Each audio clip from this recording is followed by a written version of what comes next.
মানুষ শখ করে মন খারাপ করে না, কেউ আদর করে একাকিত্ব পুষে না, কেউ ভালোবেসে সব কিছু থেকে নিজেকে গুটিয়ে নেয় না। কিছু পরিস্থিতি বাধ্য করে মানুষকে সব কিছু করতে। সময়ের উপর যে কারো হাত নেই, না চাইতেও মেনে নিতে হয় অনেক কিছু। মনের বিপরীত হলেও মানিয়ে নিতে হয় নিজ থেকেই। সম্ভবত এই জন্যই জীবনকে বিষণ্ণ সুন্দর বলা হয়। মানুষ শখ করে মন খারাপ করে না, কেউ আদর করে একাকিত্ব পুষে না, কেউ ভালোবেসে সব কিছু থেকে নিজেকে গুটিয়ে নেয় না।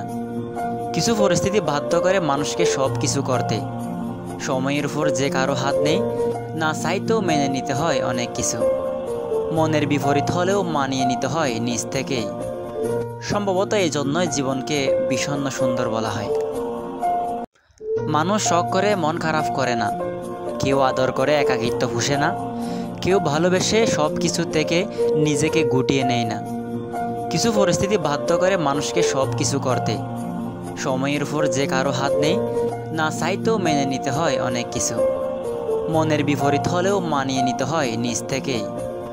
সম্ভবত এই জন্যই জীবনকে বিষণ্ণ সুন্দর বলা হয়। মানুষ শখ করে মন খারাপ করে না, কেউ আদর করে একাকিত্ব পুষে না, কেউ ভালোবেসে সব কিছু থেকে নিজেকে গুটিয়ে নেয় না।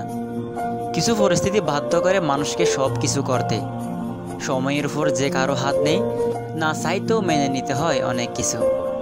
মনের বিপরীত হলেও মানিয়ে নিতে হয় নিজ থেকেই। সম্ভবত এই জন্যই জীবনকে বিষণ্ণ সুন্দর বলা হয়। মানুষ শখ করে মন খারাপ করে না, কেউ আদর করে একাকিত্ব পুষে না, কেউ ভালোবেসে সব কিছু থেকে নিজেকে গুটিয়ে নেয় না। কিছু পরিস্থিতি বাধ্য করে মানুষকে সব কিছু করতে। সময়ের উপর যে কারো হাত নেই, না চাইতেও মেনে নিতে হয় অনেক কিছু।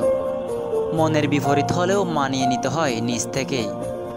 সম্ভবত এই জন্যই জীবনকে বিষণ্ণ সুন্দর বলা হয়।